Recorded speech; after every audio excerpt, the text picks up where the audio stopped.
Is SMU wide receiver Rashee Rice one of the most undervalued players in Dynasty right now? All that and more this episode of Locked On Dynasty Football Podcast. You are Locked On Dynasty Football, part of the Locked On Podcast Network. Here are your hosts, Marcus Mosher and Kate Magdziuk.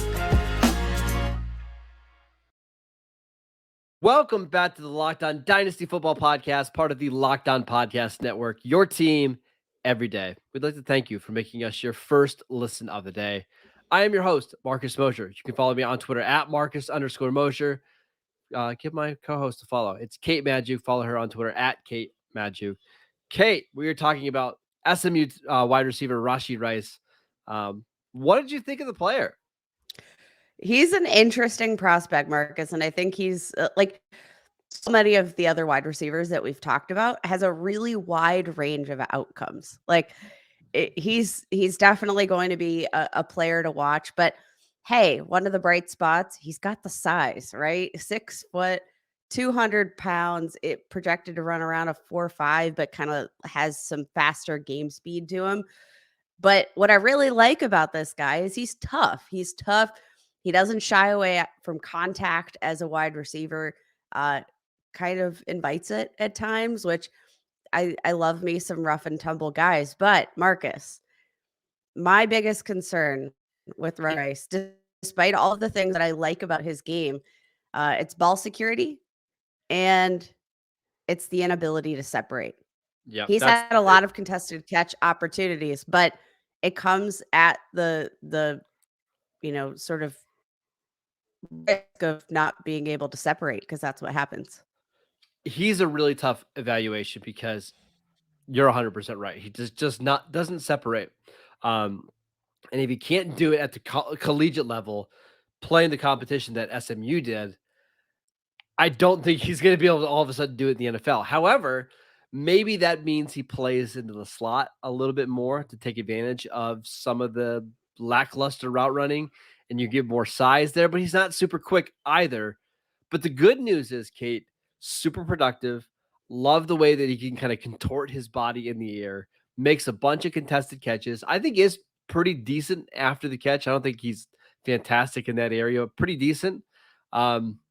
He's a little bit of an enigma. Like I just don't know where you play him in the NFL to maximize his skill set. So here's the interesting thing, Marcus. Like his most productive season came in 2022. His final season at SMU, he saw 157 targets, 1,355 receiving yards, 10 touchdowns. And that was the first season that he had played primarily on the outside. The season before, 2021, 670 yards, 9 touchdowns, played primarily out of the slot up until this 2022 season. And though the stat sheet would tell you that obviously he was more productive on the outside, I kind of liked his game a lot more coming out of the slot. He was, I think, a lot more reliable, even though he doesn't fit that.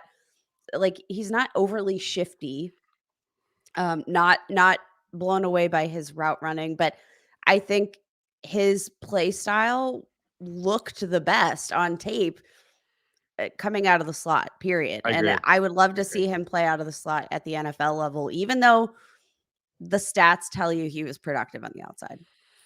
Yeah, I just think he has a really good blend of size, ball skills, and I even think his speed's not great, but he's not slow. Like we're not worried about him, Kate, running like a 4.6, right? Like he can accelerate, when he wants to, and that's another thing that we can talk about is some of the inconsistencies, because I do think at times he looks slow, at times he looks a little bit lazy in his route running. Like that's the thing, is the speed is there at times, and other times you're like, man, can he just not run at all? I wonder too if it's just the way that he plays, because he is very nonchalant, kind of the way he plays, right? Like it almost, I hate to say he's trying to act cool out there, because I know that's not the case, but that's what it feels like sometimes, right? I want to see him full throttle, running a go route or running a post route, because when he does it, I think he's really good. Yeah, I think he's very interesting. One of the other things that I want to talk about that I think he's really good at, and I think will translate to the NFL level, is his ability on scramble drills. Like Yes, he's very he good there. Yes. he's an he like for a guy maybe like Patrick Mahomes or a Josh Allen who when the play breaks down, they just need that one wide receiver that has that connection with them to be able to scheme themselves open once the play breaks down. That's Rashee Rice, and I think that's where he has a lot of strength. Did you have any kind of comparisons or comps for him after watching his tape? I at times thought he looked like Debo Samuel. At Okay. times, Okay. at his peak. Other than that, no. Like at his very best, he's Debo Samuel, but he's not at his best nearly enough. Okay. That's a super high end comp. Super high end. I'm saying like Yeah, yeah. highlight reel. I don't know. I saw a little bit of Van Jefferson in his game, right? Somebody who can play on the outside, can play on the inside. Not slow, but not overly fast either. I think Van Jefferson was a better route runner kind of coming out of college, but somebody I could see him having a similar type of career as Van Jefferson, hopefully healthier than what Jefferson has been, but something like that. So, in your mind, when you watched him, what round in the NFL draft do you think he'll go in? Because I don't obviously we don't think he's a first round pick, but second round, third round, later than that, I kind of felt like late second, third round that's felt I about agree. right. Yeah. I think third round is kind of where, like top of the third round, late second round is where it feels like he could be drafted. I'm not sure he's all that different than like Jalen Tolbert, who the Cowboys drafted in the third round last year. I think he goes in a similar range to that. Okay, let's talk about some potential landing spots for Rashee Rice and where we think maybe his value could go up if he lands with the right team. All that and more next. This episode is brought to you by Built Bar. If you're looking for a delicious treat, but you don't want all of the fat and the calories, then you've got to try Built Bar. Listen, we've made it through the holidays, we made it through Valentine's Day, and I know everybody wants to get a little bit healthier as we get ready for summer, which still feels a long ways away.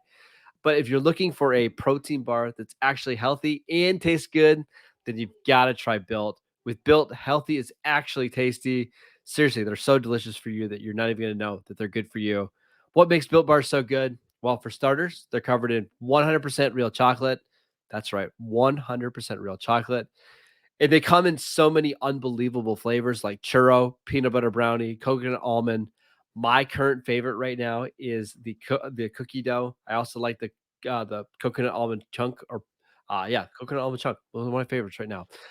Not sure how Built does it. Only 130 calories, 17 grams of protein, only 4 grams of sugar. Absolutely phenomenal. And now you don't have to wait to get a box. You can still go to built.com and check out their huge inventory over there. But if you live close to a Walmart, go to the pharmacy section, pick up a 4 box. Or if you live close to a Sam's Club, like I do, they've got the 13 bar boxes with the brownie batter and the churro. You can thank us later. Check out built.com for all of the best built bars on the market. All right, Kate, let's talk some landing spots. We both believe that Rashee Rice is a day 2 pick. Where would you like to see him land to maximize his value? All right, Marcus, I think you're gonna like this one. I think you're gonna drum roll, please. Los Angeles Chargers. Yeah. Come on, let's send him to the Chargers. Now, Keenan Allen is I don't know if you guys heard, he's a little bit on the older side. He's now on the wrong side of 30 and he is one of the highest paid players on the Chargers roster right now. 21.7 million dollar cap hit in 2023. They're in need of some cap space, man. Like Yep. they're really down to the wire at this point. If they got a guy like Rashee Rice in the draft and they could place him in the slot right out of the I think he'd be productive immediately right out of the slot. And is there any guarantee that Keenan Allen wouldn't be a cap casualty? I don't think so. But I think They almost he's traded him last year. Like, I think they're seriously considering moving on. and like I think that this is kind of this perfect segue, right? You're getting a player that is, capable of playing out of the slot, even though like it still has a little bit of size to him. He's a little bit smaller than Keenan Allen, but still not undersized by any stretch of the imagination, but I think would succeed very well in that slot role and absolutely Mhm. be a target for Justin Herbert when those plays break down. I'd love to see it. I like that fit a lot. I got one that I like as well. How about the Saints, right? You already have Ooh. Chris Olave, who gives you the vertical speed element, can play on the outside, can play on the inside. I think Rice kind of playing in the Michael Thomas role, which, by the way, Michael Thomas is absolutely going to be released this offseason. You just need somebody else in the middle of the field that can get open, that can play against zones, that's a reliable hands catcher. I think as a number 2 or number 3 receiver in New Orleans, maybe with Derek Carr as the quarterback, I think that's a good fit for him. Definitely like that fit. I think there's a lot of uncertainty, right? Like the door kind of feels wide open for the New Orleans Saints right now. I don't think any of us have a great idea of who is going to be their starting quarterback. I know Jameis Winston is under contract, Mhm. but he is also making a decent amount of money and they can save a decent amount of cap space if they do move on from him this offseason. If they're in the market at all for that free agency quarterback, this could be an interesting young pairing to get this franchise sort of hit the reboot button. Yeah. Um, what they do at running, they have a lot of needs. I will say Yeah. that. So, how early they decide to address the wide receiver position again, given the number of needs that they have on their roster, I don't really know, but he'd be a great addition nonetheless. I got another one. What about Philadelphia, who picks at the bottom of the second round? I think that's pick 62 overall. Obviously, they've got Devontae Smith and AJ Brown, but I was a little underwhelmed by Quez Watkins this year, and I know he gives them more of a speed element, but what about Rashee Rice as somebody who can float between the slot, the outside, gives them just kind of another reliable receiver in the middle of the field? That's kind of what I'm looking for Rice is like go to a situation where you can be the clear cut number 2 or number 3 receiver and just try to find volume and efficiency that way. Yeah, I absolutely love that. I think where you're going to find him in successful situations is going to come down to whether or not he's asked to be a team's wide receiver one because I don't think he has that skill set. And I don't want him to be that, especially early. Now, maybe down the road, like if he has a really solid couple years, and Yep. but right away, I think you're looking at, hey, can he be a number 3 or number 4 receiver as a rookie, and then kind of rise up the depth chart as we go along. Yeah, I think where you're going to see him succeed is when you don't ask a lot of him right off the bat. Refine some of that route running, maybe ignite a little fire under his booty. At Well, that was times, yesterday. We because talked about booty yesterday. which Never. I got my evals mixed up here, but I think that having a situation where he can have that luxury of like in a Philadelphia Eagles offense where um he's working behind two other really talented wide receivers that he doesn't um he's not asked to do as much in that situation, and I think that that's going to be his best chance at success to transition well to the pros. I got one more for you. Okay. This team has 3 third-round picks, so very realistic that he could be available to them. What about the 49ers, who don't really Mhm. value route running? What they value is guys that can make plays after the catch, and they scheme these guys open. Brandon Ayuk is a free agent after next year. I don't think drafting Rashee Rice is going to make them move on from Brandon Ayuk, but just worth mentioning.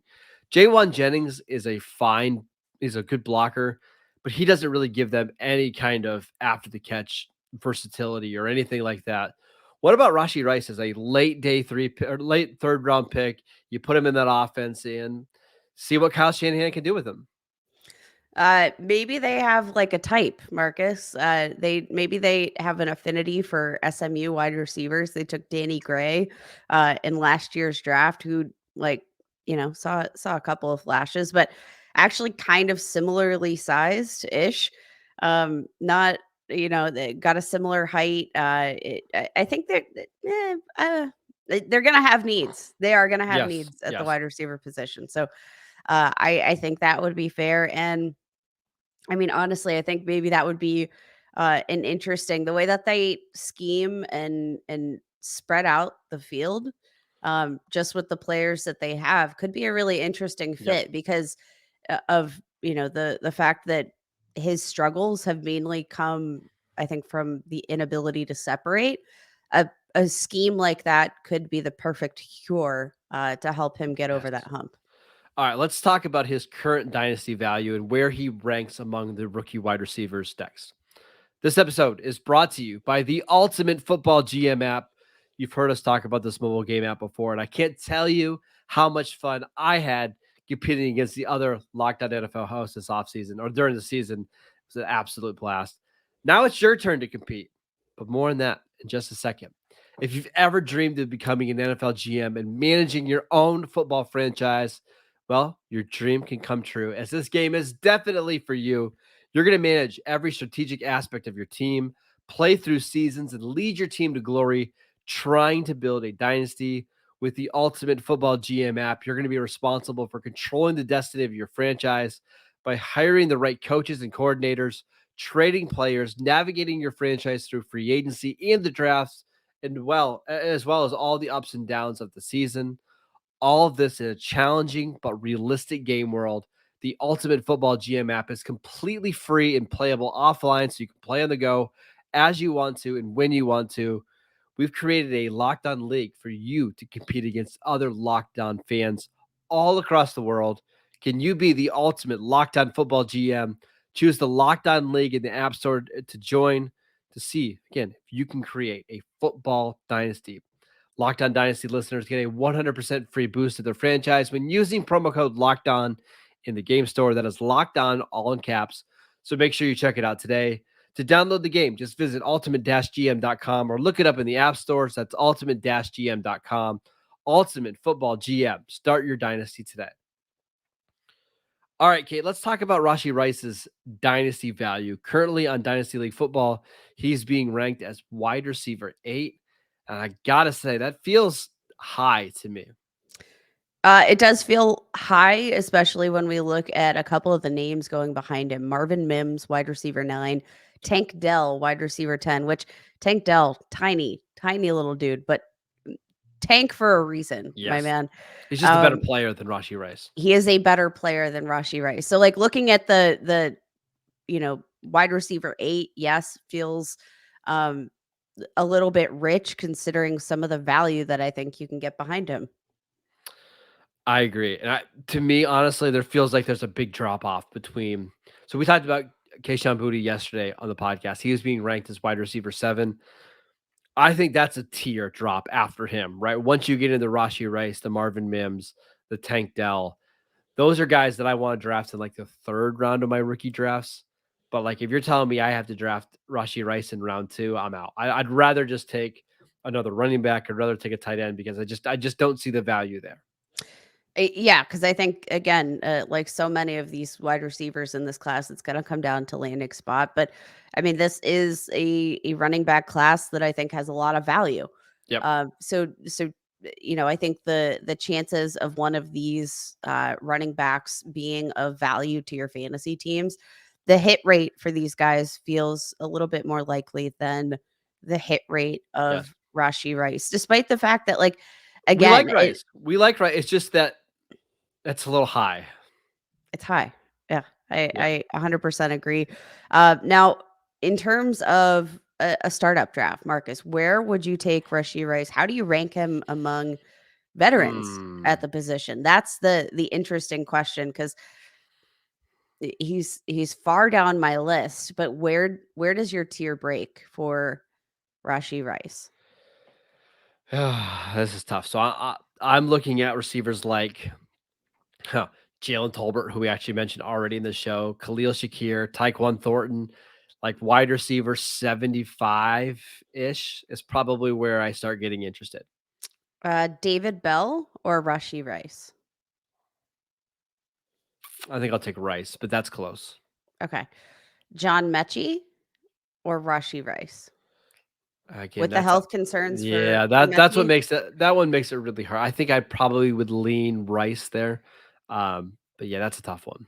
Okay, Khalil Shakir, Buffalo wide receiver, some Some I'll take potential Shakir. there. Okay. I like what I saw from Shakir as a rookie. Like, I think he can play, man. Okay. How about 32-year-old Adam Thielen, who might not be with the Vikings again this season? Yeah, see, I think I would gamble on Rice, even though I feels like Thielen's gonna hang around for like 2 more years and is gonna have like another 7 or 8 touchdown season. I think I would. Okay. I It do. feels like you're probably closer to like the high 60s Probably. um than the low 70s, but I think that feels like a similar range. How about one last comp or one last comparison for you? Van Jefferson or Who Rashee Rice? who we mentioned on this show We already. did. Van Jefferson, wide receiver 79. I would rather have Rice. I think Jefferson's already a little bit of an older receiver who has a lot of health issues, can't stay on the field. The situation's great, right? Like he could theoretically be their wide receiver 2 this year because I kind of think Allen Robinson's washed, but I think I would rather gamble on Rashee Rice. Okay. I think we're in pretty similar alignment here. If all the stars align, I think we could see Rashi Rice's name in circulation in the years to come. But he's definitely not a guy that I would put all of my eggs in We're the just not basket making for a him a rookie breakout. priority. We're just Nope. not making him a priority unless something changes at the combine, which is next week. By the way, I think wide receivers run on Friday or Saturday. If he blows up the combine and then he lands in round 2, like let's say the Saints, right? And he's the clear cut wide receiver 2 for the Saints, we could have a different conversation. But as it stands here now, I think we're just kind of monitoring, see how it goes. Yep, that's a perfect word. We're monitoring the situation. And again, with all of these prospects, there's a lot that can change between now and the draft. Um, so definitely keep tuning back in Yes. to Locked On Dynasty because these evaluations are going to continue to evolve as we get more information, as you alluded, Marcus, right on the horizon with the NFL Combine. One of my favorite Woo! weekends of the year. Can't wait. So, Kate, you and I will be back on Monday to continue our rookie profiles. So make sure you guys tune in for that. Follow Kate on Twitter at Kate Magdziuk. Check our workout at the Gaming Society. I'm at Marcus _Mosher. Enjoy your weekend. We'll see you guys next time.